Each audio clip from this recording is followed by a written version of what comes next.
গরম বেগুনি আর চা বানিয়ে সবার জন্য খাবার নিয়ে চলে আসলো। তা দেখছি তো খেতে মন্দ হয়নি। ভালোই হয়েছে। এরপর থেকে তাহলে বেশ আমি রোজ বেগুনিও বানাবো। এরপরে সমস্ত অতিথিরা একে একে বাড়িতে ফিরে যায়। বুলটিও এরপর থেকে বেগুনি খাওয়া অত্যন্ত বেশি বাড়িয়ে দিল।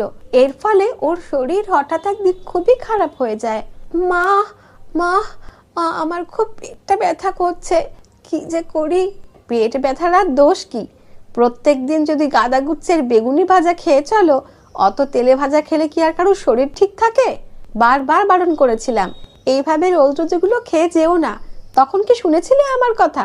আহ মা গো, মনে হচ্ছে এক্ষুনি বমি হয়ে যাবে। বুলটি হঠাৎ এতটাই বেশি অসুস্থ হয়ে যায় যে তার শাশুড়ি মা তাকে নিয়ে খুবই চিন্তায় পড়ে গেল। এরপর তাকে হসপিটালে ভর্তি করে দেওয়া হলো। সেখানে 3 দিন চিকিৎসা